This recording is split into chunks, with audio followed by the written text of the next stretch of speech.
Selamat kita berjumpa kembali dalam Bible Study. Hari ini kita akan bahas tentang Kaleb. Mungkin dulu-dulu saya pernah bahas ini, tapi kayaknya di grup lain. Di grup ini kita itu bahas beberapa tokoh waktu kita ngebahas tentang apa tuh maksudnya waktu ngebahas tentang si Musa, Joshua, ini pernah saya bahas. Jadi saya pengulangan, tapi saya rasa untuk karena kita lagi masih di buku dan kitab siapa namanya Joshua. Jadi ini tokoh penting yang akan saya bahas hari ini tentang Caleb. Dan I think Caleb is one of the very good character dan kita akan pelajarin, kita akan mengimani dan kita mau belajar dari tokoh Caleb ini. Nah, Caleb ini nanti tokohnya ini sampai ke ini dia kita bahas tentang anak perempuannya. Kita bahas tentang menantunya karena menantu Caleb ini nanti akan menjadi hakim pertama untuk orang Israel. Hakim itu apa sih? Hakim itu adalah sebelum zaman raja-raja. Jadi setelah Musa, Yosua mati. Nah, pemimpin berikutnya disebut dengan hakim. Karena hakim inilah yang untuk memutusin banyak perkara. Hakim inilah orang-orang yang gagah perkasa, yang maju berperang, yang bagi tanah dengan berbagai-bagai urusan. Karena setelah zaman hakim-hakim naik turun dan gak karu-karuan, baru nanti masuk ke zaman raja-raja. Nah, teman-teman, inilah Kaleb, salah satu orang yang kita akan bahas hari ini, tokoh yang punya karakter luar biasa dan dia ini karakter yang unik. Oleh karena itu, mari kita pelajarin siapa itu Kaleb. Saya kasih judul hari ini ya, Kaleb si tua-tua keladi. Why ya saya kasih judul gitu nggak yang lebih rohani? Karena memang dia ini makin tua, makin makin berani. Makin tua itu bukan berarti makin orang suka kan zaman now kan orang suka bilang gini, I want to retire early. Cool ya kalau orang retire early kayaknya tuh wow, retire early. Jadi dia pergi jalan-jalan, dia pergi holiday, dia bisa melakukan hobinya. Wow, cool banget. Tapi saya setelah saya bertambahnya umur, saya melihat retire early itu holiday is fun, tapi kalau setiap hari holiday itu nggak fun. Jadi kalau punya kegiatan, punya project, punya goal, biasanya orang akan umur panjang. Biasanya orang-orang yang punya goal adalah orang-orang yang jauh lebih bahagia. Itu kata survei. Oleh karena itu, mari kita belajar seperti Caleb ini. Sudah tua, tapi makin tua dia makin punya punya vision, punya goal, dan dia itu orang yang mau mencapai dan dia orang yang mencapai tujuannya itu orang yang kekeh gitu. Jadi ini tokoh yang bagus untuk kita pelajarin. Semoga anak cucu kita, keturunan kita seperti Kaleb bin Yefun, orang-orang yang gagah perkasa. Nah, mari kita belajar siapa itu Kaleb. Kaleb ini dari namanya itu Kaleb bin Yefun. Dari bilangan 13, jadi muncul tokoh ini ketika bilangan 13. Ingat kisah tentang 12 spies, 12 pengintai yang disuruh masuk ke tanah Kanaan. Nah, ini salah satu orang yang terpilih, terpilih dan untuk dibawa pergi. Itu di bilangan 13. Tetapi kalau di bilangan 32 atau di kitab Yosua, kita pelajari namanya nggak sampai Kaleb bin Yefun. Kaleb bin Yefun berarti Kaleb bin bin itu berarti anaknya si Yefun, mama bapaknya si Yefun. Ternyata dibilangin tiga Galbo dikatakan begini, Kaleb bin Yefun itu orang Kenas dan Yosua bin Nun. Jadi sekali lagi ya, orang Kenas. Di kitab Yesaya juga dikatakan dia itu juga Kaleb bin Yefun orang Kenas. Berarti apa artinya dia orang Kenas? Berarti pada dia mewakili suku Yehuda. Tetapi unfortunately dia itu bukan orang Yehuda atau dia itu bukan orang Yahudi asli. Dia ini orang asing. Jadi orang asing yang masuk di dalam bilangan orang-orang yang keluar dari tanah Mesir. Pasti teman-teman bingung kan? Loh kok bisa ya? Ketika Musa membawa bangsa itu keluar, kan itu semua adalah orang-orang Yahudi. Kok bisa ada orang asing atau foreigner? Ternyata kalau kita baca di Kejadian 15 ayat 18, dikatakan begini, pada hari itu, bukan, sorry, kayaknya ayatnya salah deh. Kenapa dia foreigner? Kalau menurut Keluaran 12 ayat 35, ketika Musa bawa bangsa itu keluar, ternyata ada bangsa lain juga ikut. Ingat ya, orang Mesir itu bangsa yang maju. Karena Mesir itu bangsa yang maju, teman-teman, jadi para pekerjanya, ingat ya, Mesir itu banyak piramid segala macam. Para karyawan atau pekerjanya atau para hambanya atau para ya buildernya itu tinggal di daerah yang lain namanya tanah Goshen. Di tanah Goshen itu para pekerja untuk orang-orang Mesir. Orang Mesir nggak tinggal bareng sama orang-orang Yahudi. Jadi dipisah. Kenapa? Karena kalau menurut Alkitab, ketika orang Yahudi makan daging, orang Mesir itu nggak makan daging karena baginya abomination, jadi kekejian. Jadi mungkin kemungkinan besar mereka itu bangsa yang vegetarian sehingga mereka tuh nggak demen lihat orang makan daging gitu loh. Jadi bangsa itu berpisah, makanya orang Yahudi itu tinggalnya di daerah utara yang namanya Tanah Goshen. Sehingga ketika kita baca tentang Musa, terjadi banyak tulah-tulah itu. Semua tulah itu nggak kejadian buat orang Yahudi, karena orang Yahudi tinggal di Tanah Goshen. Nah, ketika orang Yahudi itu keluar dari tanah Mesir, terus pergi ke tanah perjanjian melalui padang gurun selama 40 tahun itu, ternyata ada bangsa lain juga yang ikut. Mari kita baca ya. Keluaran 12 ayat 35. Orang Israel melakukan juga seperti kata Musa. Mereka meminta dari Mesir, orang-orang Mesir, barang-barang emas dan perak serta kain-kain, semua yang bagus-bagus. Dan Tuhan membuat orang Mesir bermurah hati terhadap bangsa itu, sehingga memenuhi permintaan mereka. Demikianlah mereka merampasin orang Mesir itu. Kemudian berangkatlah orang Israel dari Rames ke Sukot, kira-kira 600.000 laki-laki. Berjalan kaki tidak termasuk anak-anak. Jadi gini, yang dihitung tuh laki-laki semua, kepala keluarga. Jadi ada 600.000 kakak. Kalau satu keluarga punya satu istri, 3 anak, teman-teman kalikan deh. Jadi kemungkinan bangsa itu selalu diestimate sekitar 2 juta manusia kurang lebih. Oke? Ayat 38. Dari banyak orang dari berbagai bangsa turut dengan mereka. Lagi sangat banyak ternak kambing, domba, lembu, sapi. Jadi mereka ini kayak dikasih hikmat sama Tuhan, dikasih kayak anugerah. Kayak orang lagi hipnotis gitu loh. Tahu-tahu minta ke orang Mesir sebelum berangkat, Nyonya, Tuan, kami mau pergi. Jadi minta ini ya, minta tas Hermia, Tuan, mobil yang paling bagus, segala macam dimintain. Semuanya dimintain dikasih. Dan mereka seperti sincere gitu. Jadi kayak mereka dirampok siang-siang, tapi rampok dengan gaya yang baik. Nah, orang-orang ini ada orang asing. Nah, di antara orang asing itulah ada namanya si siapa tuh namanya si Kaleb bin Yefun, orang Kenas. Orang Kenas di sini artinya dia itu orang apa? Dia itu adalah orang Canaanite, artinya orang Kanaan. Jadi dia ini orang Kanaan. Masih keturunan daripada Abraham juga. Masih keturunan mereka, masih keturunan, masih kulit yang nggak hitam, masih keturunan kulit berwarna, masih keturunan Shem. Tapi mereka bukan keturunan Abraham. Mereka itu, sorry ya, maksud saya mereka bukan orang Kanaan, bukan keturunan Abraham. Karena Abraham itu dari Mesopotamia, masuk ke tanah perjanjian. Di situ ada bangsa-bangsa lain. Dengan berjalannya waktu ketika mereka dibuang ke Mesir, keluar dari Mesir, ternyata orang Kanaan juga ikut. Nah, salah satu yang terkenal itu adalah si Kaleb. Jadi dengan kata lain, Kaleb bin Yefun ini adalah orang dari suku Kenas atau orang Kanaanite. Dia bukan orang Yahudi. Tapi kan dia hebat. Gitu. Berikutnya. Kenapa saya bilang dia hebat atau dia tua-tua keladi? Kalau kita baca di Yosua ayat 14 ya, ayat 14, 10 muncul cerita seperti ini. Terjadilah sekarang sesungguhnya Tuhan telah memelihara hidupku, kata si Kaleb. Seperti yang dijanjikannya. Kini sudah 40 tahun lamanya sejak diucapkan Tuhan firman itu kepada Musa. Dan selama itu orang Israel mengembara di padang gurun. Jadi sekarang telah berumur 85 tahun di hari ini. Jadi ketika masuk ke tanah perjanjian, umur Kaleb itu dari 45 udah naik kan 40 tahun mengembara, sudah jadi 85 tahun.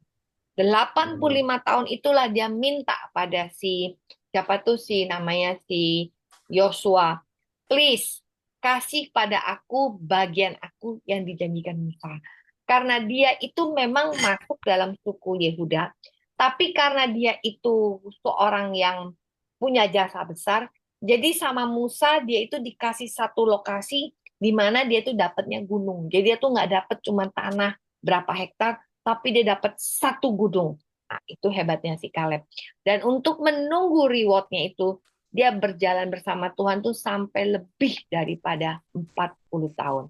Nah, Yosua 13, Yosua 14 ayat 13 katakan ini. Lalu Yosua memberkati Kaleb bin Yefun dan diberikannya Hebron kepadanya menjadi milik pusakanya. Itulah sebabnya Hebron menjadi milik pusaka Kaleb bin Yefun orang Kenas itu yang sampai sekarang ia tetap mengikuti Tuhan dengan segenap hati. Nah, teman-teman, sampai hari ini kalau teman-teman tahu namanya Hebron, Hebron itu adalah satu tempat di Palestina yang hari ini kalau kita ke sana itu termasuk West Bank, Palestina, daerah Palestina. Jadi bukan daerahnya orang Israel. Jadi kalau kita ke Hebron hari ini kita lewatin Hebron, Hebron itu termasuk salah satu kota yang cukup menegangkan. Dan ini adalah kota tempat Musa memberikan kepada keturunannya si Kaleb. Dan Kaleb itu orang Kanaanite. Jadi hari ini kita lihat tempat ini memang ditempatin bukan dari keturunan Yahudi. Nah, dari zaman dulu loh sampai hari ini. Oke, mari kita bahas tentang Kaleb. Di mana sih nama Kaleb itu disebut? Nama Kaleb itu disebut ketika kita flashback ya. Ketika kita baca Bilangan 13 ayat 1 sampai 36 PR ya buat belum pernah baca tentang 12 pengintai. Saya rasa kisah ini saya sudah bahas berkali-kali, tapi kisah ini sangat menarik. Akan terus menjadi kisah yang menarik karena kisah ini adalah sumber seperti iman kita. Ketika kita berpikir positif, kita punya doa positif, perkataan kita positif, maka yang positif lah yang akan kita tuai. Jadi sekali lagi teman-teman, kita belajar jangan piara pikiran negatif kelamaan, sehingga pikiran negatif menghasilkan perkataan-perkataan negatif, dan perkataan negatif menghasilkan doa-doa yang negatif, dan nanti menghasilkan hidup kita jadi negatif karena yang kita ucapkan negatif jadilah negatif. Kata orang nih, kalau mau tahu nasib kita 5 tahun lagi ya, jangan ke dukun, tapi lihat dari ucapan kita hari ini. Kalau hari ini kita ngucapin semua yang bagus, bagus, beriman, penuh dengan positif mindset, maka nanti yang akan kita tuai adalah positif. Saya rasa Om Fran pasti setuju 100% dengan perkataan saya ini. Oke, mari kita Amin, bahas amin, tentang amin, amin. 12 pengintai. 12 pengintai ini dikatakan ketika itu Musa memilih 12 orang. Dari 12 suku itu dipilih 12 orang yang gagah perkasa untuk dijadikan spy. Teman-teman kalau kita nonton film spy ya, kayak James Bond lah, siapalah film-film psychic gitu ya, spy. Nggak ada orang kirim spy itu yang penyakitan, yang lemah. Pasti semua yang badannya hebat, tegap, dan yang pintar, yang cerdas, yang bisa berpikir dalam keadaan darurat itu pasti dipilih jadi spy. Karena spy itu punya mission khusus untuk mencari tahu gitu loh. Nah, jadi dikirimlah 12 orang ini dari 12 suku dipilih. Ketika memilih itu, kepilihlah yang namanya Joshua. Joshua itu mewakili salah satu suku, kalau nggak salah suku Efraim. Dan kepilih juga yang namanya dari sukunya siapa tuh namanya suku Yehuda, kepilih namanya Kaleb bin Yefun. Jadi Kaleb bin Yefun ini mewakili orang Yehuda. Nggak tahu kenapa dia itu masuk ke Yehuda dan di dalam Yehuda dia kepilih. Berarti dia ini pasti outstanding. Orang yang pasti fisiknya bagus, pasti otaknya cerdas, pasti dia adalah orang-orang yang luar biasa dan mentalnya bagus. Padahal dia orang asing. Dan dikatakan begini, Bilangan 13 ayat 1-23. Musa menyuruh mereka itu pergi, 12 orang nih, masuk ke tanah perjanjian selama 40 hari untuk menyelidiki. Sama lah kayak kita, kalau kita mau bikin sesuatu, kita ada studi kelayakan. Kita ada visible plan lah, kita punya yang namanya itu market testing lah, kita yang punya yang namanya bikin bikin apa, bikin kuesioner lah, cari tahu dan sebagainya. Dan inilah pekerjaan dari 12 orang itu untuk mencari tahu. Nah, Musa kasih mereka tugas untuk mencari tahu. Satu, bangsa apa sih yang mendiamin itu? Mereka kuat atau bangsa lemah? Oke. Mereka itu banyaknya berapa banyak? Coba coba dihitung gitu, kira-kira gitu, sampling, cari sampling. Banyak atau sedikit. Terus cari tahu, negeri yang kita mau pergi itu bagus apa jelek gak sih? Iklimnya kayak apa? Tanahnya subur apa enggak? Cocoknya itu untuk pertanian tuh apa? Cocoknya tuh tanamannya apa? Apa kelapa sawit, apa duku, apa duren. Jadi dikasih cari tahu sampai dapat detail gitu loh. Jadi supaya mereka ini semangat yang nanti mau masuk itu. Mereka juga bisa planning untuk kira-kira conquer the land, kan penting banget itu cari tahu. Terus dicari tahu lagi tempat mereka ini terbuka atau punya punya kubu, artinya sudah punya benteng-benteng. Karena kalau kota yang sudah established, kota-kota yang sudah civilized, kota-kota yang sudah maju, biasanya mereka tinggal di dalam benteng. Dan kalau di dalam benteng itu sulit merebutnya. Jadi mesti tahu dulu. Jadi dikasih tahu Musa, cari tahu ada benteng atau enggak. Cari tahu sampai dapat. Terus tanahnya subur atau enggak. Terus pohon-pohon di sana apa aja. Dan inilah yang disuruh oleh Musa masuk 40 hari. Cari tahu. Tapi ada nasihatnya. Tabahkanlah hatimu dan bawain sedikit dari hasil tanah itu, ya kan? Mereka 40 hari itu ya, 40 tahun ya jalan di tanah padang pasir ya. Itu nggak ketemu pohon, jarang-jarang lah ketemu pohon. Kadang-kadang lah ketemu 12 pohon korma gitu kan. Tapi mereka jarang makan buah itu yang fresh. Jadi yang mereka makan tuh semua dry fruit gitu loh. Jadi mereka tuh kepengen banget nyicipin. Ayo kamu ke sana bawa pulang hasilnya. Kita pengen tahu kayak apa buahnya. Hasil dari tanah itu. Jadi kepengen banget. Apa yang terjadi? 12 orang itu masuk ke tanah ini. Naik dari Kades. Karena mereka berantem kan di Kades Barnea. Mereka stop di Kades Barnea. Suatu tempat yang dekat banget ke ke tanah perjanjian ke Israel. Dan mereka masuk ke atas, turun 40 hari menjelajahi. Jadi 12 orang ini menjelajahin daerah itu untuk cari tahu. Setelah cari tahu 40 hari kemudian, kembali mereka itu. Ketika kembali, mereka itu bawa namanya anggur, saking gedenya anggur. Satu tandan tuh yang mesti gotong 2 orang. Jadi buah anggur, saya nggak tahu ya, anggurnya segede apa ya. Kalau kita segede jempol aja udah gede ya.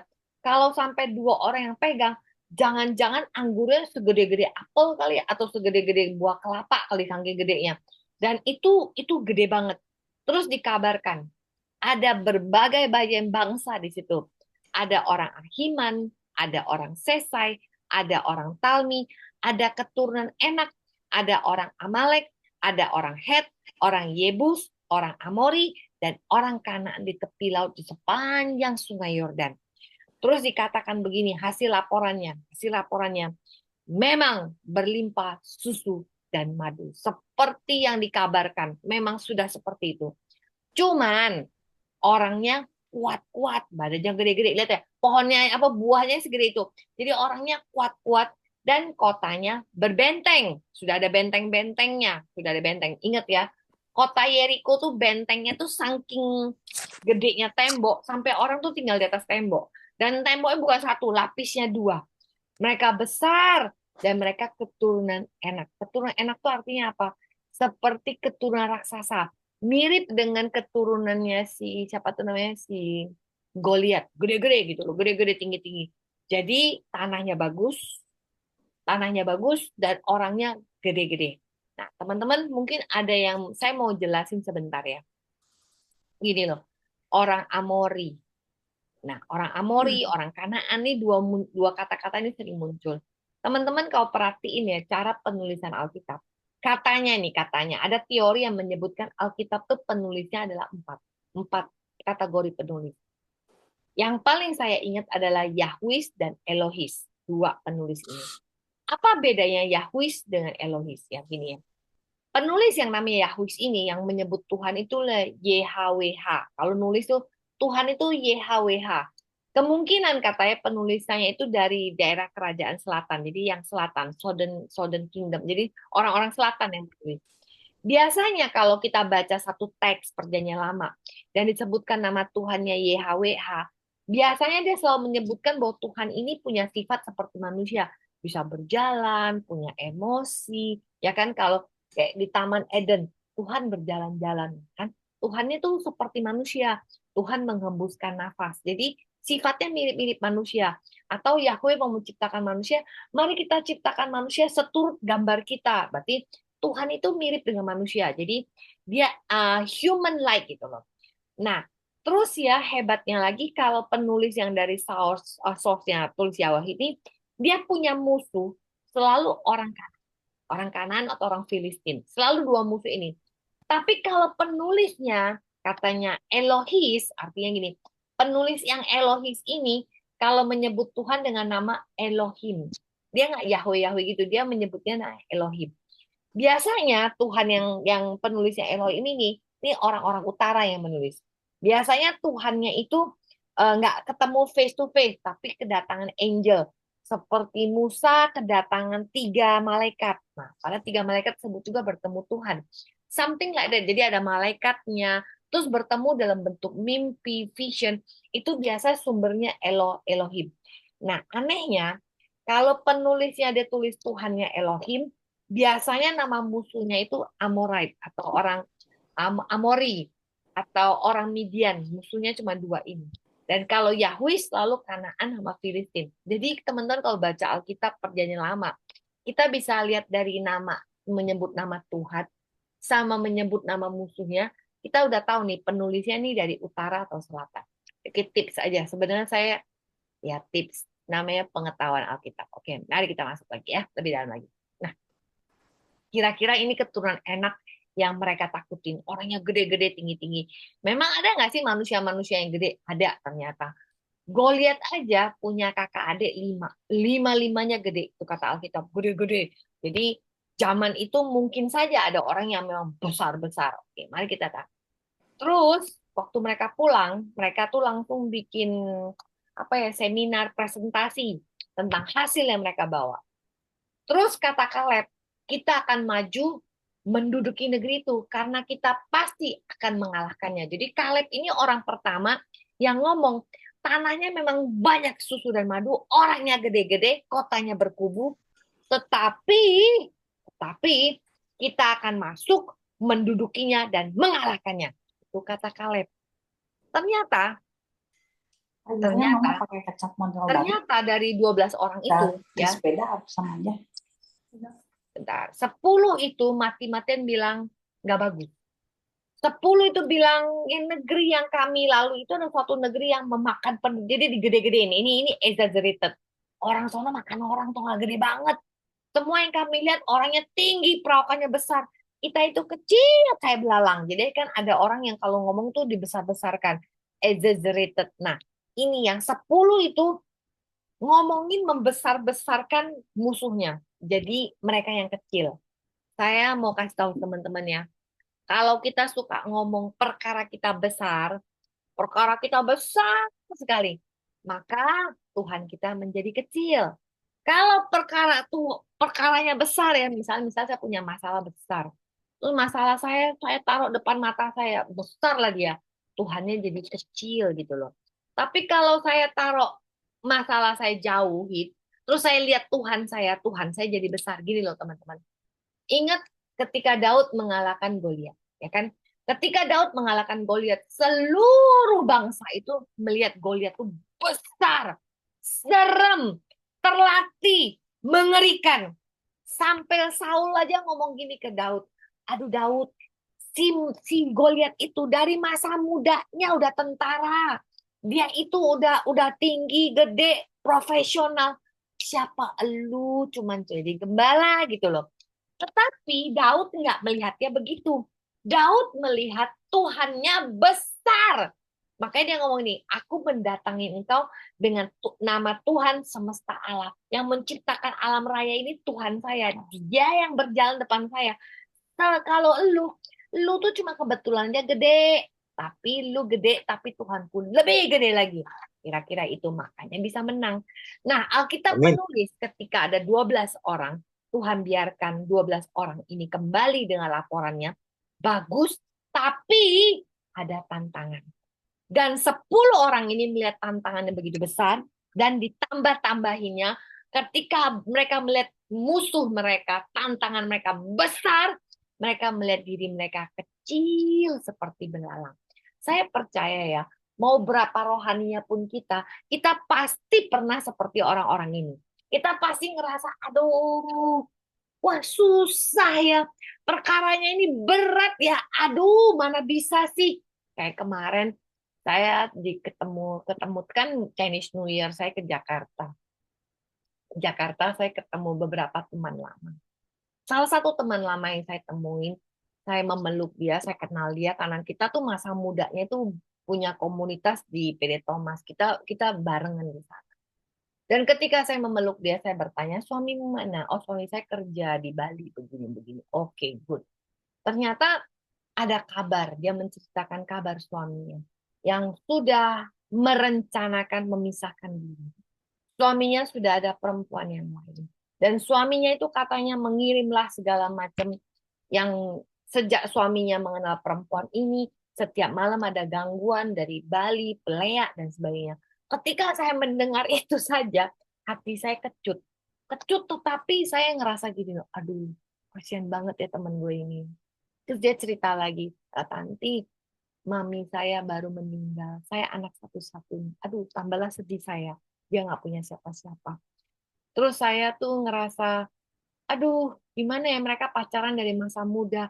Kok waktu pacaran begitu indah? Karena saya ingat loh, teman saya kok, teman satu persekutuan. Pacarannya begitu indah. Waktu mereka bulan madu aja begitu indah. Saya sampai diceritain pulang bulan madu.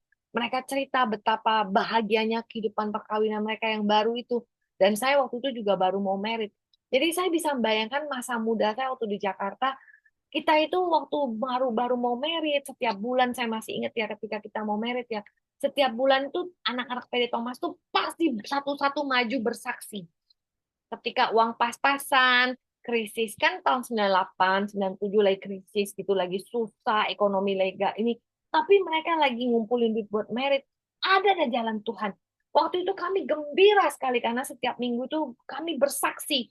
Setiap pasangan tuh bersaksi bagaimana untuk bisa dapat uang tepat kawin lah dan sebagainya. Banyak tantangan keuangan financial bisa dilewatin. Ketika saya mendengar teman saya mendapatkan tantangan perkawinannya mulai hancur, hati saya juga hancur. Tapi ketika dengar, aduh, ada Lea lah, ada kuasa gelap lah, jadi mundur dua langkah. Dan saya pulang itu semalaman saya berdoa, saya tidur tapi kok nggak tenang ya. Terus saya mulai begini loh, saya hamba Tuhan, tapi kok penakut gitu ya. Kalau mulai dengan kuasa-kuasa gelap tuh kok saya penakut ya. Saya mulai mulai mempertanyakan diri saya hamba Tuhan kelas apa? Kok sampai dengar gitu aja saya mesti takut gitu loh. Terus kalau saya takut, terus saya cuma bilang, ya sudah kami doakan saja buat dia. Pada dia sudah nggak punya mama. Terus jadi tinggal sama sama suaminya seperti itu. Bagaimana rasanya ya? Saya merasa saya seorang yang paling pengecut. Maka besoknya saya telepon dia, saya ajak ketemu. Dan ketika bertemu, saya dengerin lagi cerita komplitnya bagaimana suaminya sedang merencanakan meninggalkan dia. Sebentar ya, sorry ya.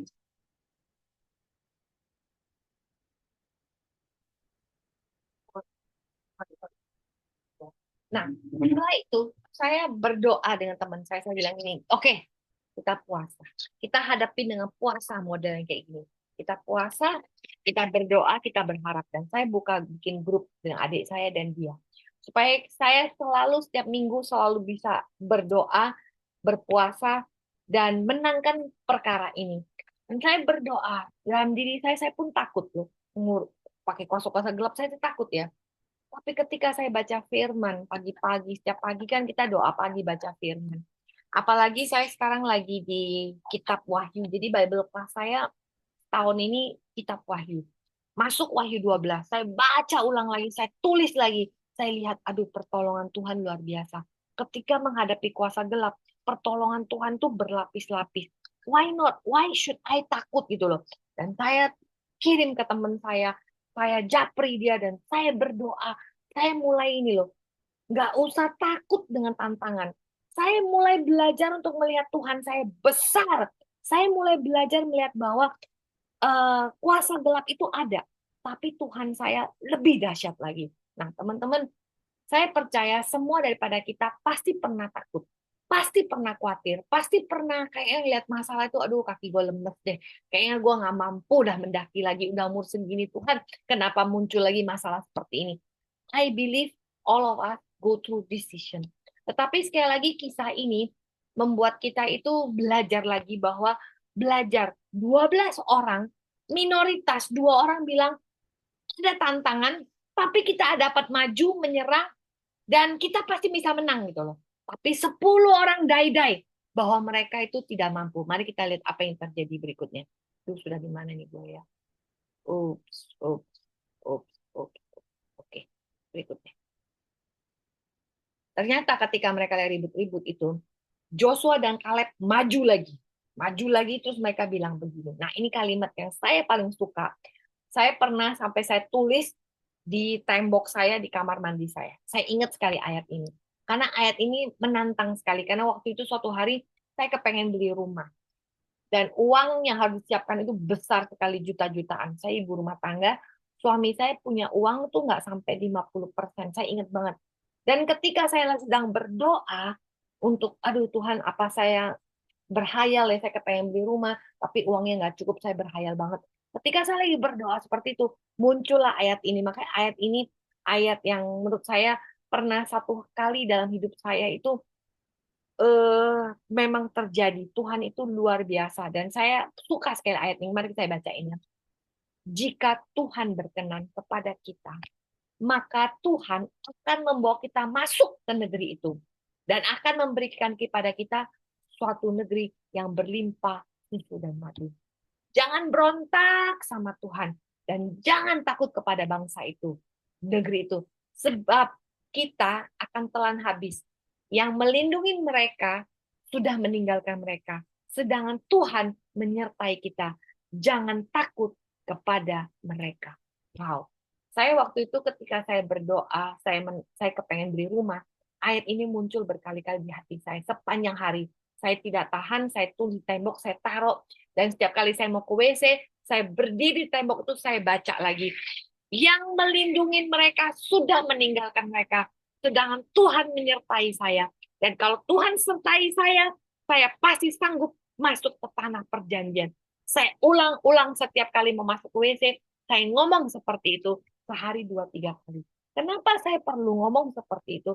Karena saya sedang takut. Dan saya sedang takut ini, saya harus naikin iman saya seperti Kaleb dan Joshua. Ada tantangan, ada orang-orang besar. Tetapi sekali lagi, Tuhan saya lebih besar lagi. Sehingga kalau kita punya keyakinan seperti itu, maka hati kita mantep, membara. Kita kalau doa tuh nggak mesti lesu. Mendoa tuh jadi kayak itu semangat sekali. Ngomong ke orang itu ya, ketika orang punya masalah cerita ke kita tuh nggak langsung hanyut, langsung ya lembek. Tapi kita tuh bisa counter back. Wow, I know what you go through, but I'm telling you the good news. Tuhan kita itu baik. I'm telling you the good news. Tuhan kita tidak diam. I'm telling you the good news.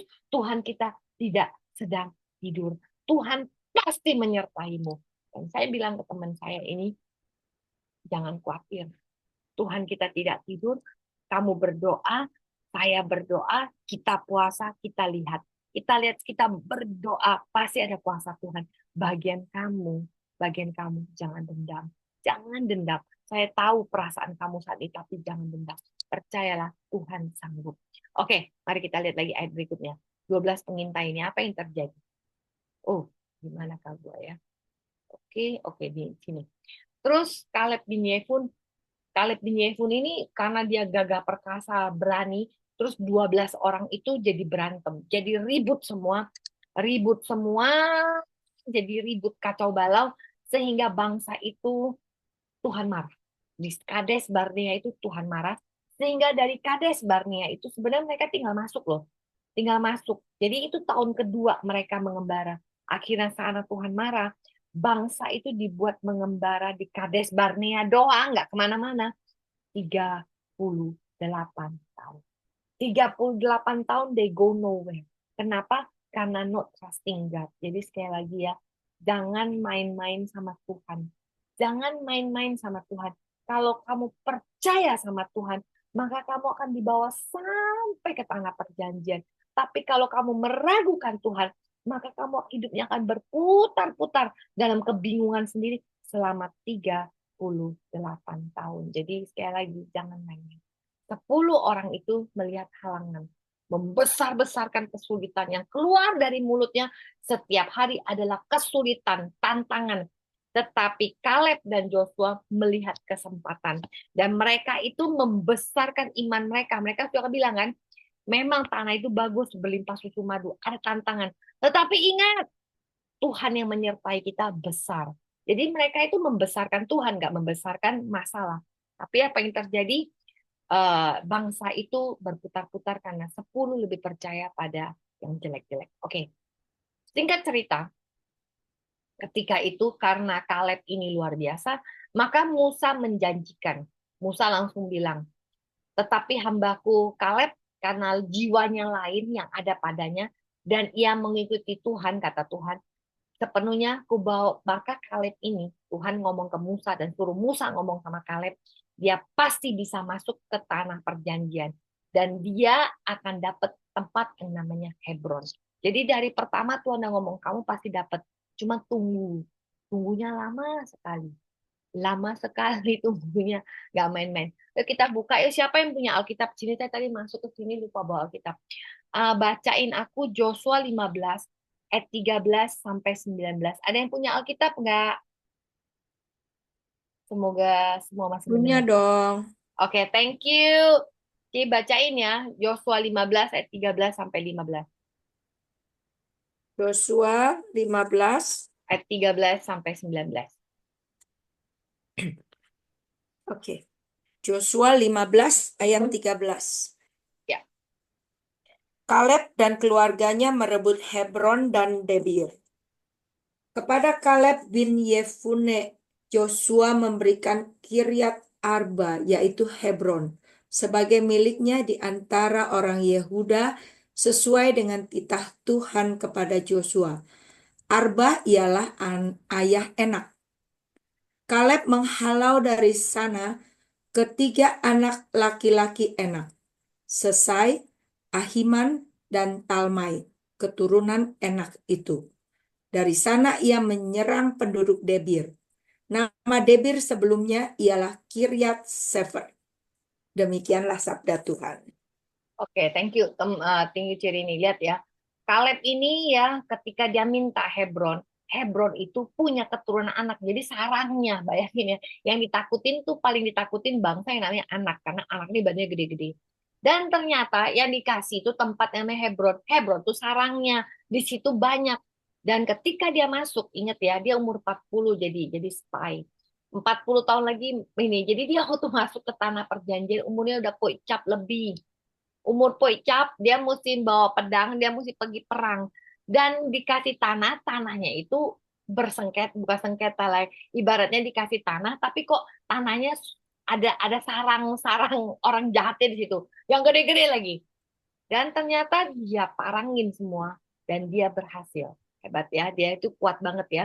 Jadi dia ini kuat banget, dia ini bisa ngalahin, dia itu dapat yang namanya Hebron. Nah, apa yang terjadi? Ketika dia dapat Hebron, oke, Cik, terusin Cik ceritanya sampai ke 19. Berkatalah Kaleb, siapa yang menggempur Kiryat Sefer dan merebutnya, akan kuberikan Aksa, anakku, sebagai istrinya. Otniel, anak Kenas, saudara Kaleb, merebut kota itu, lalu kepadanya Kaleb memberikan Aksa, anaknya, sebagai istrinya. Ketika Aksa tiba, ia membujuk suaminya supaya mereka meminta ladang kepada ayahnya. Pada saat Aksa turun dari keledainya, Kaleb bertanya kepadanya, "Ada apa?" Jawabnya, "Berikanlah kepadaku hadiah tanda berkat. Engkau telah memberikan kepadaku tanah Negeb yang gersang. Berikanlah juga kepadaku mata air." Lalu Kaleb memberikan kepadanya mata air di hulu dan di hilir. Teman-teman, ketika suatu hari dia ngeliat tantangan, terus dia ngomong, siapa yang bisa ngalahin orang itu, udah deh, kan udah cap lumayan, mungkin udah capek kan. Tahu-tahu muncul keponakannya. Keponakannya si Otniel ini nanti akan menjadi orang hakim pertama. Jadi keturunannya si Kaleb ini hebat loh. Punya anak perempuan juga anak perempuan yang hebat. Kenapa kisah anak perempuan ini dimasukkan dalam Alkitab? Ingat ya, mereka ini orang Yahudi di mana perempuan itu nggak punya value. Biasanya perempuan itu nggak punya inheritance, nggak punya apa ya, perempuan kan ikut suami, jadi nanti ikut pembagian Gak suami. punya hak. Nggak punya hak tanah gitulah. Jadi kalau misalnya bapaknya punya tanah 5 hektar, yang dibagi itu anak laki-laki, anak perempuan nggak dapet, anak perempuan ikut suami, karena nanti dari bagian suami. Anak perempuan ikut suami, kalau dia punya anak perempuannya ini punya anak laki, maka dia punya harta tanah itu. Tapi kalau dia nggak punya anak laki, maka maka dia itu janda yang kehilangan segalanya. Walaupun dia dulu lakinya kaya banget, itu harta-harta tanah-tanah nanti balik ke keluarga yang laki lagi gitu. Jadi kau bayangkan kenapa perempuan itu kalau namanya janda itu susah sekali di Israel. Waktu kemarin Jendela Jiwa membahas yang namanya janda. Bahas janda, tahu-tahu mereka bilang gini, oh di Titus berapa? Titus 5 kali dibilang bahwa ada janda yang benar-benar janda. Sehingga waktu itu dibahas, saya pulang saya pikir, waduh ngomongin janda nggak enak nih teman-teman kita kan ada yang janda bercerai, ada yang janda ditinggal, nggak enak dong bahas janda tuh kayaknya tuh, aduh jangan deh dibahas gitu. Terus ketika saya pulang saya baca ulang lagi, janda itu jangan diartikan seperti bahasa Indonesia benar-benar janda. Jadi ada yang janda cerai lah, janda ditinggal laki lah. Tidak seperti itu dalam kasus orang Yahudi. Orang Yahudi punya konsep, ketika kamu nggak punya anak laki-laki, maka harta kamu habis. Seorang janda itu akan kehilangan segalanya. Jadi tiba-tiba jadi janda miskin gitu loh. Walaupun dulu adalah tai-tai yang kaya. Sehingga dalam kisah ini, kenapa anak perempuan itu dimasukin kisah ini? Ternyata Kaleb ini, ketika dia punya tanah, dia dapat Gunung Hebron, dia itu mewariskan kepada anak perempuannya juga dapat bagian. Jadi ketika si Aksa itu mau dikawinin, langsung dikasih inheritance-nya, dikasih tanahnya. Ternyata tanah yang dikasih itu bukan tanah yang subur, ya kan? Anak perempuannya pinter, waduh mampus deh gue dikasih ginian. Gue sih nggak bisa apa-apa nih, nggak bisa usaha nih, nggak ada air. Anaknya pinter, dia minta ke bapaknya lagi, kasih mata air. Kenapa kisah ini dimasukkan sekali lagi? Anak perempuan itu nggak punya hak. Sudahlah dikasih bapaknya, minta jantung, minta lagi mata air. Harusnya nggak boleh gitu kan ya, dia berani minta. Tapi kenapa bapaknya kasih? Karena satu itu anaknya memang anak perempuan. Kedua, anaknya ini punya suami, keponakannya sendiri yang memenangkan suatu pertempuran, berani, punya value. Ketika orang punya value, dia berani minta. Punya value loh, dia berani loh maju. Nah, apa yang kita bisa belajar dari anak perempuannya Kaleb? Kaleb ketika itu dia menjadi 12 pengintai. Terus walaupun dia berjuang ngomong ini bagus tanahnya, tapi kalah karena dia minoritas. Tapi walaupun dia kalah, Tuhan tahu hati dia. Ketika dia mati-matian ngomong, Tuhan pasti bantu, Tuhan pasti di jalan kita. Maka Tuhan ngomong lewat Musa, bilang sama Kaleb, dia itu pasti dapat upahnya. Dan dia langsung minta sama Musa, dikasih Hebron. Dijanjiin Hebron, tapi 40 tahun kemudian setelah Musa mati, dia masuk ke tanah itu, dan dia ngomong sama Yosua, my reward is Hebron, dan dapat. Dan ketika dia dapat Hebron, di situ ada orang anak, dia mesti perang lagi, dan dia menang. Ketika dia menang, mungkin dia capek, dia mau ngalahin satu bangsa lagi, dan calon menantunya yang masuk, yaitu keponakannya sendiri. That is the story. Dan anak menantunya mau dikasih ke tanah itu, mungkin tanahnya saking luasnya mesti pergilah jauh-jauh gitu kan, tanahnya gede. Anaknya minta minta mata air. Nah, apa yang bisa kita pelajari dari sini? Like father, like daughter. Ketika Kaleb berani minta karena dia punya value, dia itu memang percaya Tuhan dan dapat rewardnya Hebron. Kaleb anak perempuan ini juga sama. Ketika suaminya itu adalah seorang yang punya value di mata bapaknya, orang yang berani mati, berani berjuang, maka anak perempuannya nggak cuma tinggal diem, aduh gue minder, gitu nggak berani lah, siapa gue gitu, enggak. Dia berani minta. Tapi aku mau minta itu apa namanya mata air.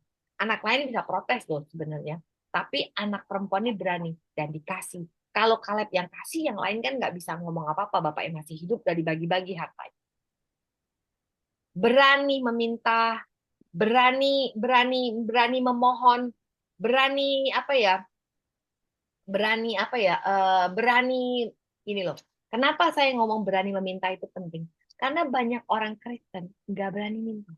Banyak orang itu ketika menghadapi masalah itu khawatir dan takutnya udah nomor satu. Udah gitu berikutnya logikanya menutupin segala kemampuannya. Kayaknya nggak mungkin lah, Belum lagi Udah kayak nggak mungkin. Sedangkan anaknya si Kaleb ini, si Aksa ini, berani minta. Maka kita mesti belajar seperti anak Kaleb berani minta. Ayo kita baca Yakobus 4 ayat 2. Yuk baca, Ci. Yakobus 4 ayat 2. Yakobus 4. Yakobus 4 ayat 2. Kamu mengingini sesuatu, tetapi tidak memperolehnya. Lalu kamu membunuh. Kamu iri hati, tetapi kamu tidak mencapai tujuanmu. Lalu kamu bertengkar dan kamu berkelahi. Kamu tidak memperoleh apa-apa karena kamu tidak berdoa. Nah, itu dia. Kalau kita sibuk banding-bandingkan hidup kita dengan orang lain, sibuk membanding-bandingkan, aduh gue sudah rajin, gue sudah ini, kok gue hidupnya begini, maka kamu akan sangat menderita. Alkitab mengatakan kamu tidak mendapatkannya, kamu tidak berdoa. Atau ada orang mungkin sudah berdoa tapi nggak dapat apa-apa. Sudah berdoa tapi mentok. Ada juga kan, mari kita baca 2 Timotius 1 ayat 7. Ci. Nah, 2 Timotius. Sebab Allah memberikan kepada kita bukan roh ketakutan, melainkan roh yang membangkitkan kekuatan, kasih, dan penguasaan diri. nah ini dia teman-teman. Saya tuh sering banget dengan orang bilang gini lah, push, pray until something happen. Jadi jangan pernah berhenti berdoa. Jadi berdoalah sampai kenyataan. Waduh, kalau sampai kenyataan ya. Berdoa sampai terjadi baru berhenti. Kebayangkan hidupnya si Kaleb. Berdoa 40 tahun sampai jadinya tuh 40 tahun kemudian loh. Kelamaan lah tuh. Kalau saya berdoa sampai khawatir saya hilang. Saya tipenya begitu. Saya berdoa sampai saya tuh rasanya tuh hati saya tuh naik lagi. Level saya naik lagi. Saya itu kalau masih takut, masih ragu, mendingan saya masuk kamar berdoa. Atau masih takut lagi, mendingan saya dengerin lagu lagu rohani, atau saya nyanyi-nyanyi, atau saya dengerin firman. Saya baca buku rohani, atau saya baca firman lagi, terus saya garis-garisin lagi, terus saya cari kesimpulan, bikin renungan. Kalau saya masih ragu, biasanya tuh jangankan kapan doa saya terjawab, yang ada pikiran saya kacau. Jadi saya cuma mau ngomong gini, berdoalah, bukan sampai kita dijawab, karena dijawab itu kadang take time ya. Berdoalah sampai kita itu nggak khawatir. Berdoalah sampai kita tuh rasa ngeri-ngeri sedapnya hilang. Berdoalah sampai perasaan kita itu kayak on fire lagi. Ketika kita nggak on fire sama Tuhan, ketika kita feeling down, percayalah, whatever you do, whatever you go through, rasanya itu nggak enak. Kamu akan jadi orang yang sangat tidak produktif gitu loh. Jadi kalau kamu ragu-ragu, masuk kamar, berdoa sampai you feel good. Maka belajarlah meminta. Jangan pikirin masalah terus membanding-bandingkan dengan orang, akhirnya membuat kita frustasi. Saya mau kasih beberapa ayat bahwa harus berani minta. Nih firman-firman Tuhan tentang meminta ya. Matius 7 ayat 7. Gampang kan? Matius 7 ayat 7. Wah, gampang banget. Mintalah, maka akan diberikan kepadamu. Carilah, kamu mendapatkannya. Ketuklah, maka pintu akan dibuka. Jadi cari sampai dapat, ketemu pintunya, ketok, minta lagi. Jadi sudah cari, ketemu pintu, ketok, minta lagi. Jadi jangan pernah kamu cari, terus tuh punya jawaban, tapi jawabannya masih hitam-hitam, terus kita udah mundur. Minta lagi, cari sampai dapat. Pintunya ketok, wah bukan pintu ini, pindah lagi pintu samping. Pintu samping kali ya, belnya di mana ya? Kadang-kadang nyari bel itu di rumah orang susah. Terus kadang-kadang ada belnya ada dua, yang mana ya? Ternyata ada yang mati, ada yang enggak. Dua-duanya ternyata mati. Ketok lagi sampai dapat. Sampai pintu dibukakan. Itu maunya Tuhan. Jadi Tuhan mau kita gigih. Bahkan perumpamaannya di Alkitab apa? Perumpamaan seorang janda ketemu hakim yang jahat. On the way, terus, dan terus, dan terus. Ketika kita rasa itu suatu hal yang penting dalam hidup kita, maju terus, jangan mundur. Ingat perempuan hari ini, bacaan hari ini tentang perempuan Veronesia. Nanti kita bahas itu ya. Ayat Matius 7 ayat 8. Karena setiap orang yang meminta, menerima. Setiap orang mencari, mendapatkan. Setiap orang mengetuk, baginya pintu dibukakan. Adakah seorang daripadamu memberikan batu kepada anaknya jika ia minta roti? Atau ia minta ular jika ia diberi ular jika ia minta ikan? Atau jika kamu yang jahat tahu memberikan pemberian yang baik kepada anakmu, apalagi Bapamu di surga. Ia memberikan yang baik, terbaik, sangat amat baik kepada mereka yang meminta. Terus sekarang kita merasa, aduh tapi saya sudah minta, Tuhan nggak kasih. Saya udah minta, Tuhan nggak kasih. Percayalah, kita pasti punya perasaan seperti itu. Saya cuma mau kasih ayat-ayatnya. Yohanes 14, Yohanes 15, Yohanes 16, Yohanes 17. Ini bicara tentang minta, kamu akan diberi. Wow, kita lihat ya. Yohanes 14. Apapun yang kamu minta dalam namaku, aku akan melakukannya. Supaya Bapa dipermuliakan dalam aku. Jika kau minta sesuatu dalam namaku, maka aku akan melakukannya. Itu Yohanes 14. Yohanes 15 bicara tentang akulah pokok anggur yang benar dan kamu adalah ranting-rantingnya. Without me, you do nothing. Kamu akan dipotong, dibuang, segala macam ya. But abide in me. Kamu mesti abide itu bahasa Indonesianya apa ya? Kamu di dalam aku dan aku di dalam engkau. Membingungkan kalimat-kalimat seperti itu. Tapi lihat, ketika Yohanes 15 ayat 1, 2, 3, 4, 5, 6, 7. Ayat yang ketujuh. Itu favorit. If you remain in me and I remain in you. Jadi jangan cuma sepihak loh. Kadang-kadang kita sama Tuhan tuh suka cinta bertepuk sebelah tangan. Kita rasa sudah in sama Tuhan, tapi Tuhan nggak in sama kita. Jadi jangan cinta bertepuk sebelah tangan.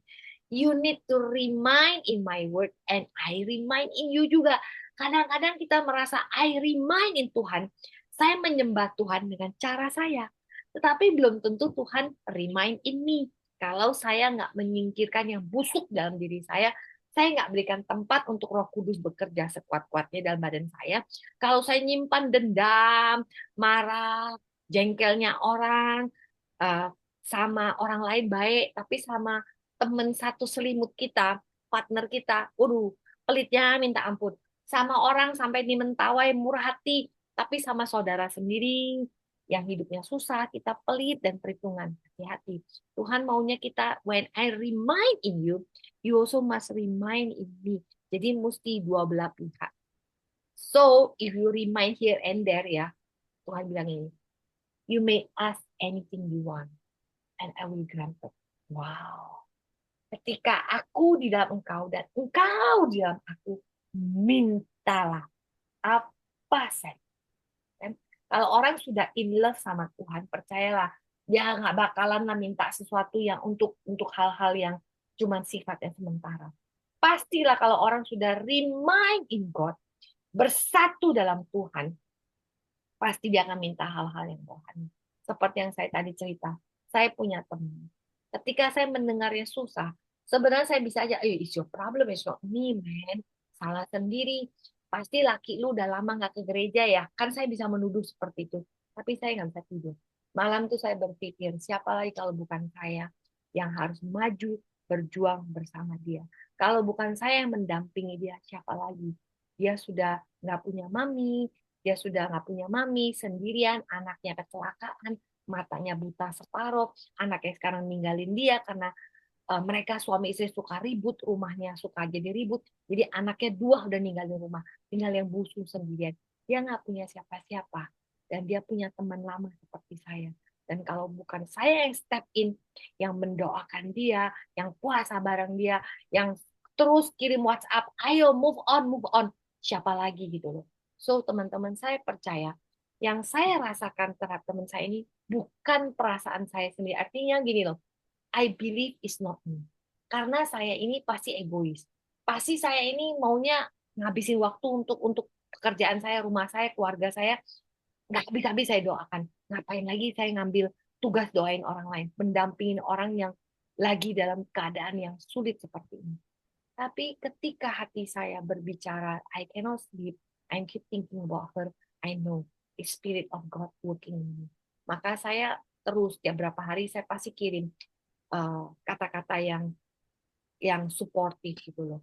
Dan saya percaya, if you remind in me and I remind in you, mintalah apa saja. Oke teman-teman, berikutnya. Ini ayat-ayat populer ya. Tadi Yohanes 14, 15, Yohanes 16. Sesungguhnya segala sesuatu yang kamu minta kepada Bapa diberikan kepadamu dalam namaku. Ask in my name. Sampai sekarang kamu belum meminta apapun dalam namaku, mintalah, maka kamu akan menerimanya. Supaya penuhlah kasih kamu. Jadi sekali lagi, dasar untuk meminta adalah ketekunan, minta terus, cari pintu sana, pintu sini, beles sana sini, pencet sampai dapat, ketuk terus. Dasar meminta itu adalah tekun. Dasar meminta adalah hubungan kita adalah karena aku nih Bapak yang baik. Karena aku nih tahu Bapak tuh tahu kebutuhan anaknya. Is I'm your father, I'm the true vine. Kamu tuh batang-batangnya, aku pokok anggur, kamu melekat. Hubungannya adalah kelekatan. Hubungannya adalah bapak sama anak. Maka don't worry. And I will give it to you. Jangan kamu khawatir. Nah, teman-teman, saya mau kasih satu lagi ayat. Ayatnya bagus-bagus. Saya lah ya. Lukas 15 kita tahu tentang anak yang durhaka ini. Si prodigal son. Ya kan? Prodigal son ini anak bungsu yang menghabiskan duit bapaknya. Dia balik lagi, bapaknya terima deh segala-galanya. Tapi anehnya anak sulung jangan dibahas. Mari kita bahas anak sulung. Ternyata anak sulung yang setelah adiknya balik kasih baju, dibikinin pesta, dipotongin kambing, malam itu mereka barbeque bareng ya, semua diundang, senang. Engkoknya pulang dan engkok tanya kenapa tuh suara ribut-ribut dan dijawab, oh kata ayahnya, ini adikmu lagi pesta adiknya, terus dia marah, dia protes ke bapaknya, terus dia bilang ini anak sulungnya, Papa, bertahun-tahun aku melayani Papa. Belum pernah aku melanggar perintah Papa. Tapi kepadaku aja nggak pernah Bapak itu bikin pesta barbeque buat teman-teman aku. Tapi ini baru saja nih pulang si anak bungsu, si anak durhaka ini yang baru ngabisin duit dengan para pelacur. Wah, Daddy ya, you make barbecue for him ya. Terus bapaknya bilang ini, kenapa jadi masalah gitu loh? Karena semua punyaku, punyamu. Kenapa lu nggak pernah minta kalau lu mau barbekyuan bareng temen kamu? Kenapa kamu nggak pernah minta? Kamu tinggal sama aku loh selama ini. Kenapa kamu nggak pernah minta? Bapaknya sendiri pun bingung. What kind of Christian kita? Kadang-kadang kita menjadi Kristen-Kristen seperti anak sulung. Kita tinggal dalam Bapa, kita adalah pekerja-pekerja rohani, kita aktivis gereja, kita orang-orang yang di dalam Tuhan, tapi kita nggak pernah minta. Karena kita takut kecewa, takut, oh iya kan kalau minta sama Tuhan tuh belum waktunya. Kita takut suka menikmati rahmat Tuhan. Tapi kalau itu kebutuhan kita butuh rasa aman, kita butuh butuh apa ya, ekonomi yang mapan, why not gitu loh. Kita butuh cinta, kita butuh kasih sayang ya, kita butuh. Dan ketika kita butuh, kita bisa minta sama Tuhan. Dan jangan sekali-sekali sungkan minta sama Tuhan. Ingat, ketika kita butuh, kita punya keinginan, kita itu kalau kita dalam Tuhan serius ya, kita punya value seperti Kaleb punya value. Orang-orang orang-orang yang di depan. Ketika orang-orang seperti itu, mereka nggak malu-malu minta. Anak perempuannya juga nggak malu-malu minta, karena kenal siapa bapaknya. Karena tahu bisa mempertanggungjawabkan apa yang dia minta. Oleh karena itu teman-teman jangan pernah berhenti meminta. Jadi saya telepon teman saya. Saya bilang begini, yuk kita berdoa buat si ini. Mari kita berdoa buat dia. Dia lagi kesulitan. Teman saya bilang ini, iya memang. Resiko ya, Tanti ya, katanya gini. Teman saya bilang gini, resiko ya, Tanti ya. Ketika kita masih muda, kita memulai dengan roh. Semua daripada kita ini, karena kami tuh benar-benar waktu kumpul di rumah Mami Cun dulu waktu masih muda. Kami ini memang yang kerja siang, malam kumpul, pelayanan. Seminggu 3-4 kali ke rumah Mami Cun. Weekend kami tuh buat pelayanan. Kami itu begitu menggebu-gebu zaman dulu. Bahkan ya, waktu saya masih ingat waktu saya masih muda di PD Thomas ya. Kadang-kadang malam minggu itu dihabiskan dengan doa semalam suntuk. Doa semalam suntuk mulai jam 12 sampai subuh baru pulang. Itu doa semalam suntuk. Belum lagi kami retret ke puncak dan sebagainya. Masa muda kami habiskan untuk mencari Tuhan serius. Karena waktu itu Mami suka ngomong gini, carilah Tuhan dan seluruh kerajaannya, maka semua akan ditambah-tambahkan kepadamu. Saya mau kasih tahu teman-teman, ketika itu kami kumpul-kumpul ya, kebanyakan dari kami itu bukan siapa-siapa, anak kos, anak di rantau. Jadi buat kami adalah kabar gembira. Kalau suatu hari kami dipromosiin sama Tuhan. Karena kami cuma anak rantau. Kami ini bukan siapa-siapa, ke Jakarta tuh ngekos. Kosnya mending kos mewah, kos orang susah. Kayak saya kosnya nggak punya jendela, pernah saya tidur di tempat seperti itu. Terus punya rumah baru sewa. Tiap hujan, 2 jam aja banjir depan rumah. Hujan semalaman, itu udah pastilah kaki ayam. Hujan 2 hari, airnya masuk dalam rumah. Bayangin, saya ngalamin semua orang susah. Ketika kami dikasih tahu, diajarin Mami Cum bahwa carilah Tuhan dan kerajaannya, maka semua akan diberikan kepadamu. Tali pengukurku akan jatuh di tempat-tempat yang permai. Wow, it's a good news. Maka kami ikut Tuhan gak main-main. Kami ikut Tuhan seri. Kami memulai dengan roh. Maka seumur hidup kami harus menjalannya dengan roh. Kenapa? Ada orang memulai dengan roh, mengakhiri dalam kedagingan. Apa yang terjadi? Kehancuran, kehancuran, kehancuran. Maka seperti teman yang saya ceritain itu suaminya, udah pasti pertanyaannya lah, udah berapa lama lu nggak ke gereja? Oh, gue sibuk kerja, karena kerjaan gue begini. Orang bisa 1001 alasan menjauh dari Tuhan. Dan ketika kamu menjauh daripada Tuhan, roh kamu lemah. Ketika roh kamu lemah, maka kedagingan kamu yang akan membawa kamu ke dalam kejatuhan. Sekali lagi teman-teman, orang kayak kita udah nanggung kita di dalam Tuhan, orang-orang rohani. Maka seumur hidup kita, marilah kita mengejar hal-hal yang rohani, hal-hal yang mengenyangkan roh kita, yaitu kalau secara batin kita, secara fisik kita kurang duit, kurang ini, kurang itu, mintalah, jangan ragu-ragu, karena Tuhan kita tahu persis kok kebutuhan kita. Sekali lagi, terus kenapa ya saya udah minta Tuhan nggak kasih? Kenapa ya saya minta tapi saya rasanya seperti di padang gurun? Nah, ini yang menarik teman-teman. Ketika kemarin saya ketemu teman lama, terus kita mulai apa kabar gitu kan ya. Yang menarik, saya punya teman satu, Jack, dia ini duda, istrinya meninggal waktu COVID kemarin. Sedih, jadi kita saling bertukar cerita. Terus dalam satu kita ngobrol kan di restoran, dia ngomong satu hal yang buat saya itu wow, it touch my heart gitu loh. Dia ngomong begini, nanti hidup ini seperti sekolah. Sekolah itu ada sekolah belajar, ada ujian, ada holiday. Nah, ini benar juga ya. Semua orang suka holiday. Kamu tahu nggak, ketika kita lagi ujian, kita rasanya itu seperti nggak punya Tuhan.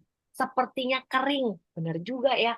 Karena kalau orang ujian, gurunya nggak di samping dia. Ujian tuh sendirian dalam ruangan, kerjain sendiri. Itu namanya ujian. Makanya kalau orang sedang diuji, mereka ngerasa tidak punya Tuhan. Karena mereka sedang sendiri. Beda kalau lagi sekolah. Kalau lagi sekolah, didampingin Tuhan. Betul juga ya. Tapi tenang aja, habis ujian ada holiday dan Tuhan pasti kasih break. Saya bilang, wow Jack, kamu luar biasa ya, kuat banget. Iya, jadi kalau saya 3 saja, kalau nggak sekolah, ujian ya holiday, 3-nya dibolak-balik. Teman-teman, kadang-kadang kita merasa doa seperti tidak dijawab. Betul, itu lagi ujian. Tapi tenang, habis ujian ada holiday, ada break gitu ya. Habis itu kembali lagi, belajar lagi. Belajar bersama Tuhan lagi, belajar berjalan bersama Tuhan lagi, belajar mengalahkan egois kita lagi, belajar ngalahin apa ya keterikatan kita lagi, belajar hidup lebih kudus lagi. So teman-teman, hari ini kita belajar dari Kaleb. Kita belajar dari tokoh yang namanya Kaleb ini. Kaleb ini tokoh yang luar biasa. Dia berani minta, berani mempraktekkan imannya, walaupun dia orang asing, dan dia berani jadi contoh buat keluarganya, makanya anaknya juga jadi anak-anak yang hebat, dan dia punya menantu juga jadi dia menantu yang hebat. Sekali lagi, jangan pernah berhenti minta. Dan setelah meminta dapat Hebron nih, gunung nih. Waduh, dalamnya ada tantangan lagi. Dia tetap maju karena bagi dia kalau Tuhan kamu sudah lari, kalau Tuhan saya mendampingi saya, dan Tuhan saya membuat saya maju dan menang. Itu katanya Kaleb. Jadi Kaleb ini adalah tokoh yang luar biasa, kita bisa belajar. Tadi kita belajar dari kitab Yohanes, minta. Tuhan tuh dari Yohanes 14, 15, 16, minta terus, minta. Dan salah satu dasar minta itu karena hubungan Bapak dan anak. Ya kan? Kita kenal dia sebagai Tuhan, dia Bapak kita, dia nggak pernah ninggalin kita. Jadi jangan paise sama Tuhan, ya kan? Ketika kita minta lagi dasarnya apa? Karena melekat sama Tuhan. Aku melekat di dalam engkau bukan sepihak, tapi Tuhan juga mesti melekat sama aku.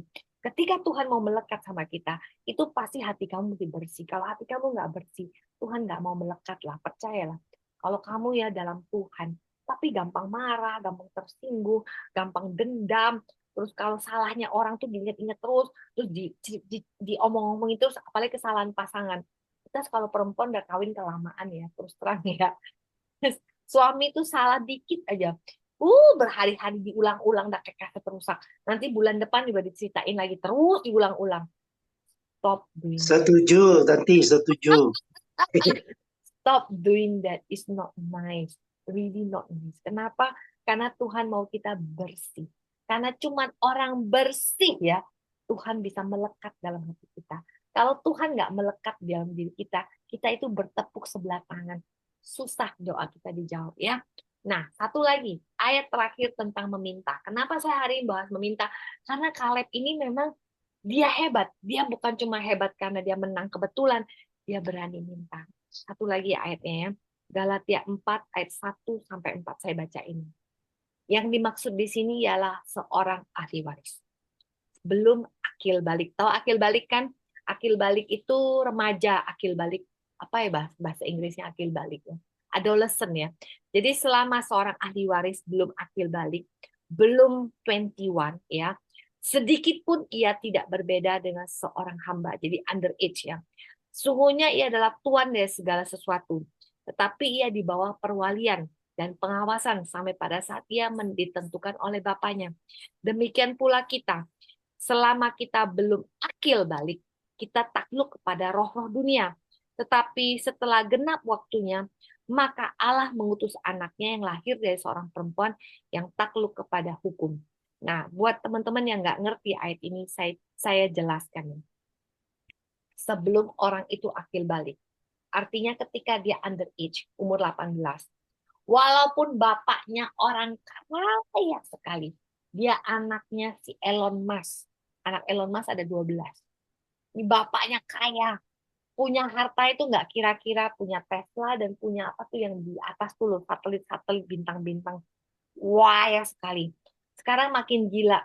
Jadi penasehatnya dan membantu si Donald Trump. Donald Trump jadi orang nomor 1 di dunia. Apalagi dia, ya kan hebat kan. Tadi sebelum Donald Trump maju dia udah bantu. Donald Trump jadi presiden kan tinggal dapat durennya aja, dapat gift-nya aja nih. Nih Elon Musk kita anggaplah si Caleb ya. Wah, dia ini kaya raya kan. Anaknya kalau dia underage, misalnya anaknya pengen punya rumah sendiri atau kepengen punya mobil keluaran terbaru, karena dia underage, dia belum akil balik. Walaupun dia anak Elon Musk, dia nggak bisa punya punya fasilitas seperti bapaknya, nggak bisa. Walaupun dia anak bapaknya kaya raya, calon ahli waris. Kalau dia underage, dia nggak punya apa-apa. Tapi kalau dia sudah di atas umurnya, udah 21, maka dia punya akses. Mungkin dia punya kartu akses. Dia bisa ke perusahaan bapaknya, dia bisa duduk jadi apa, jadi pekerjaan apa, dapat rumah, dapat apa. Dia dapat fasilitas. Kalau dia umurnya sudah akil balik. Ketika kita punya iman di dalam Tuhan, kita semua orang ini misalnya, saya umur 54. Umur badan saya 54. Ya, kita ini punya mesin. Kalau kita ke gym nih ada mesin. Umur saya asli 54. Tapi saya punya umur apa lagi sih namanya yang diukur itu ketahuan. Wah, secara spot nih ya, karena badan saya kuat, badan saya apa, saya punya umur lagi yang lain, umur yang lain. Suatu hari kita pernah ke rumah Juju, saya kaget lihat laporannya. Umurnya udah di atas gocap 556, tapi umur fisiknya cuma 21. Saya sampai kaget, hebat benar, kuat banget. 21, berarti tulangnya masih sehat, darahnya kuat. Saya aja dikasih tahu mesin saya bilang saya umurnya 40-an, lumayan lah masih awet muda. Tapi nggak sehebat si Juju nih, hebat banget, kuat banget. Itu umur fisik, artinya bisa diukur tulangnya, sehatnya. Semakin rajin orang olahraga, maka umur yang tadi saya bilang umur spot itu makin bagus gitu. Nah, teman-teman, rohani kita juga ada umurnya. Kalau umur kita itu belum akil balik, belum dewasa rohani, maka banyak hal dalam diri kita nggak bisa dapat. Kita berdoa tapi nggak punya doa, nggak punya kuasa gini, nggak bisa ngusir setan, nggak bisa menghardik ya hal-hal yang jahat dalam diri hidup kita, dalam keluarga kita. Berarti kamu belum akil balik. Orang yang umur rohaninya akil balik, maka ketika dia berdoa punya kuasa. Teman-teman coba bandingkan ya. Kalau yang berdoa itu Bu Esther Kandau, yang berdoa itu Ibu Cun, kita bisa lihat, wih mantap sekali doanya. Kita yang dengar aja, wih mantap benar gitu ya. Lain gitu. Jadi kalau orang-orang yang punya dewasa rohani ini, biasanya tuh diminta, nanti kalau anak gua kawinan, lu jadi pendoa ya. Kalau nanti acara, misalnya acara retret gitu, kamu doa pembuka ya. Karena ketahuan orang ini mantap secara rohani. Teman-teman, saya mau bilang, coba periksa kita punya spiritual kita punya spiritual age. Apakah kita ini under age di bawah akil balik atau kita ini sebenarnya dewasa rohani? Tergantung. Kalau kita ini tidak takluk kepada roh dunia, maka kamu sudah dewasa rohani. Tapi kalau kamu dikit-dikit takut, kamu belum akil balik. Kalau kamu belum akil balik, banyak doa kamu tidak akan terjadi. So teman-teman, saya nggak nakutin, saya cuma bilang, mari kita dewasa rohani. Belajar berani kayak siapa Kaleb. Belajar itu punya visi, punya goal, punya keinginan besar, tapi juga berani gitu. Jangan jadi orang-orang yang penakut, jadilah orang yang berani. Berani karena benar, berani karena tahu goalnya, berani karena bisa memberkati orang, berani karena kita memang nggak salah, berani karena memang kita itu dibutuhkan keberanian kita itu untuk membuat guna orang lain. Jadi teman-teman, kita belajar dari Kaleb, berani minta karena kenal Tuhan, berani dan jalankan pekerjaan Tuhan, dan mintalah selalu di dalam nama Tuhan. Semoga apa yang saya paparkan hari ini memberkati teman-teman semua. Thank you so much. Thank you, Tante. Izin komentar sedikit nanti. Ya, silakan kok. Pertama, saya bersyukur ada waktu untuk mendengarkan